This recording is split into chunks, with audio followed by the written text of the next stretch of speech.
继续来看民进党伫即届的选举来惨败，行政院长苏贞昌接受慰留，所以引来到台北市议员王世坚的炮轰，讲若真正想要走，食嘛留袂掉。王世坚阁讲，前副总统陈建仁是接行政院长上好的人选，也毋过民进党内嘛有袂少人是希望桃园市长郑文灿来接院长。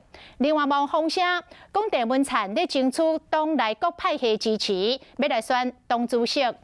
苏贞昌早起甲郑文灿同台的时阵讲，内阁的改组，伫立法院的会期结束了後，都會甲大家報告。那鄭文燦伊是講，民進黨面對着挫敗，會好好檢討。那這個檢討無上限。請用錢。行政院長蘇貞昌為郵政物流中心落成剪彩，不過民進黨伫9號選舉大輸，蘇貞昌接受慰留。不過真濟國員早就想要離職，內政部長徐國勇甚至開始整理辦公室。蘇貞昌和黨內批評，唔敢落台。蘇院長應該基於責任政治，應該請辭，必須馬上派任的話，那我認為陳建仁副總統，那這是很好的人選嘛。聖光一出，誰與爭鋒？有些格言有生涯規劃或個人因素，我們也尊重，並且中生代和各方面都有歷練的好人才，我們也要好好來安排。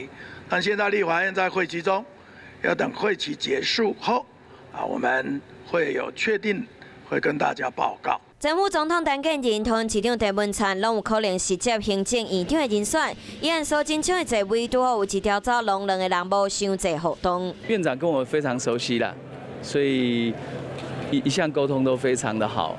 待選的檢討，我想沒有上限。今日做行政院長鄭文燦無甲話講互死，政黨嘛傳出連夜19號大選輸去了後，鄭文燦就啟動和英系合作，當然和國會龍頭林佳龍會談，爭取黨內派系支持以參選民進黨主席補選。那這段時間我們黨內的各方的這個意見交換是有的，但是還沒到那麼具體啦。這些劇本我想大家想象力很豐富啊。黨務的安排，尊重黨的機制。9號大選失敗，連夜內部的人事嘛開始有真濟變動，影響中央和黨務的佈局。